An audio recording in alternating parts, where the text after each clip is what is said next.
Hey everyone, welcome back to my channel.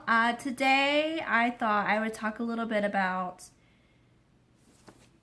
Holly Black's The Cruel Prince, and in doing so kind of discuss my feelings about not just reading YA but talking about YA and sort of reviewing YA and rating YA as someone who is clearly not the target demographic audience and who doesn't read a ton of YA, and in a world where people belittle YA all day, every day.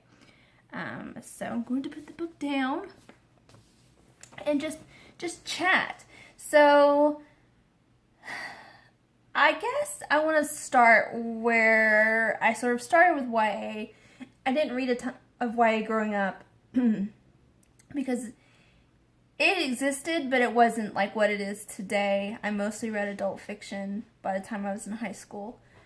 So for me, I started YA as a legit adult. I think the first YA series I ever remember reading was The Hunger Games. It was probably Twilight, if I'm being honest. But the first one I really remember loving was The Hunger Games, and I kind of credit The Hunger Games as being one of the first books series I read when I was getting into who I really was as an adult reader, and that happened around 2010, so I would have been about 26, and it was the first books I read with my book club when I started my book club, which is still going 8 years later. So and I loved The Hunger Games.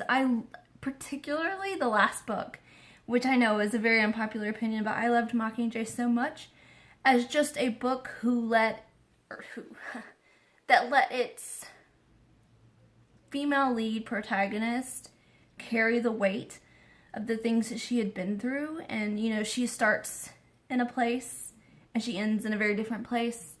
And she changes and she goes... And she doesn't necessarily end up in a better place. I don't know. You know, like she grows as a person. And it was a war novel that was allowed to be a war novel, despite the fact that it was targeted to a younger audience. And I really appreciated that just a lot. The emotional ramifications of that novel still stick with me today. So I sort of look for that, I guess. That's what I'm saying. When I'm reading YA, Mockingjay kind of set a precedent for me that I want when I'm reading YA fiction. Because I can't read YA the same way I read adult. That would be unfair.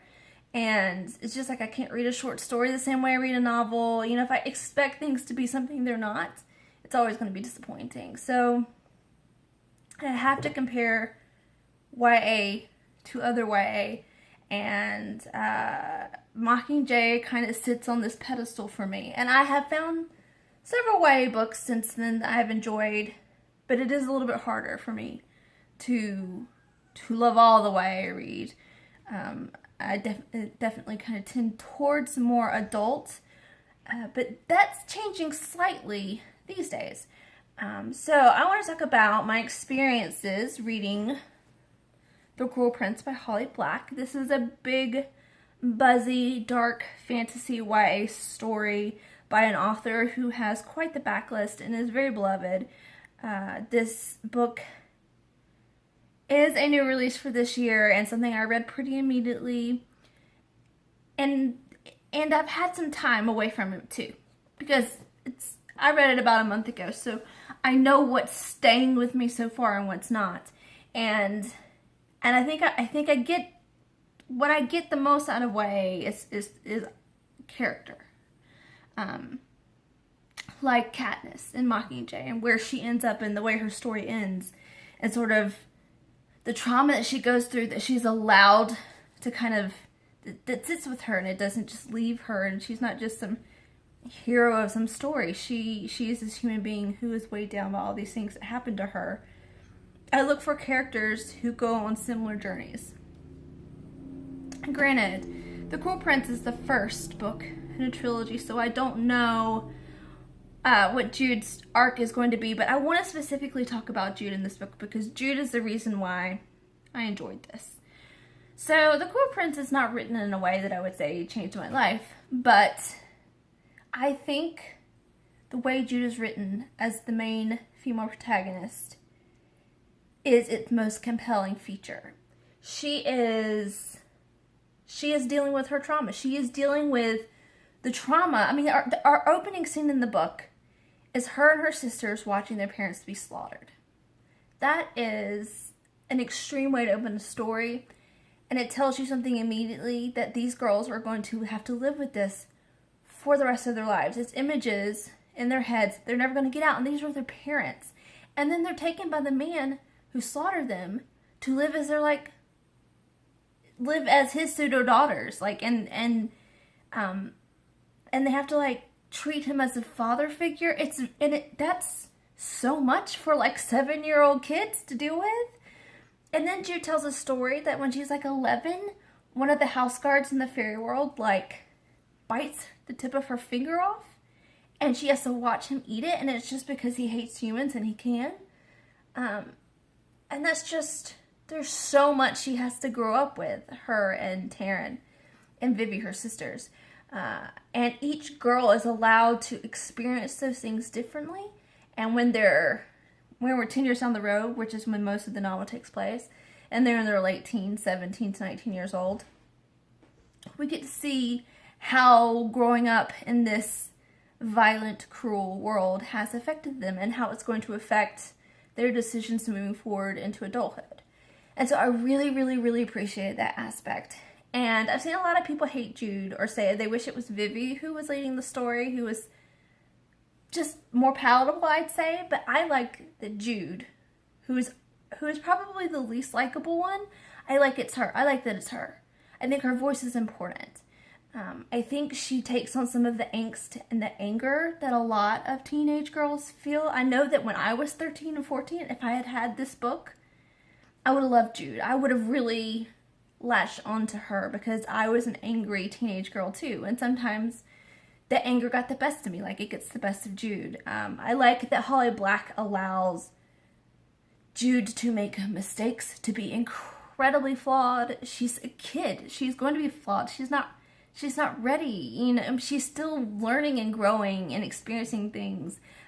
She acts childish sometimes. She doesn't always think things through. She has this idea of who she wants to be without the maturity of being an adult. You know how when you're a kid and you have this idea of who you're going to be as an adult, but you don't really understand how to be that way or how to get there, so you're just going about it in this sort of direct line that you imagine is the right way, and it doesn't have anything to do with who you truly are inside. It's just this image of yourself you're trying to get to.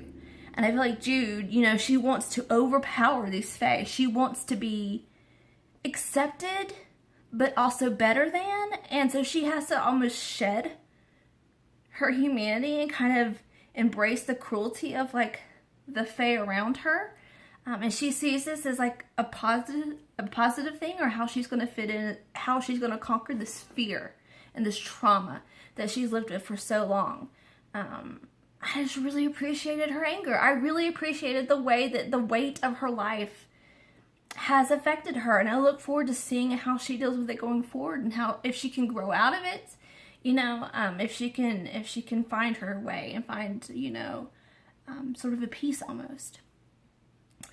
I like that the love interest for her is sort of like a foil, because he is fae. So he's grown up being nurtured to be cruel. But he has, right, to a certain extent, to keep up appearances, but he's always held back just a little bit. And now, as he's getting into adulthood, he doesn't want to be that person so much, so he's trying to shed some of his cruelty and embrace a more human side of things. And that clash and that antagonism between June and Carden, I think is his name, if I'm remembering correctly, is so enticing to me. And there's nothing romantic in this book, I feel like. None of their scenes are romantic, even if they might be sexually charged. they are antagonists from beginning to end, because they are coming at this thing from two different perspectives, and it's just so good. And I think it helps to even any kind of power imbalance, because I think Jude, who is allowed to be a murderer, literally, and I don't think Cardin's murdered anyone, like, she has this blood on her hands, and not just out of self-defense, but like just because someone told her to. Because, hey, why don't you just assassinate this person? And she just does, and she doesn't ask questions. So I'm looking forward to when Jude can really kind of find her way to those questions. I love that we have this YA protagonist that has murdered people and buried their bodies in the fucking field or whatever. I love the antagonism of who we assume is going to be the love interest protagonist, and I appreciate this kind of teenage female rage in Jude. So yeah, so I don't think it's on par with Mockingjay. I don't mean to say that I think this is as weighty of a book. It's not. I think it's more fun and fast-paced. But I think that if you really examine Jude down to her bones, I think that there's something there to really latch onto. And I look forward to seeing where she goes in the rest of the books. So that's me done today, guys. I will see you next time.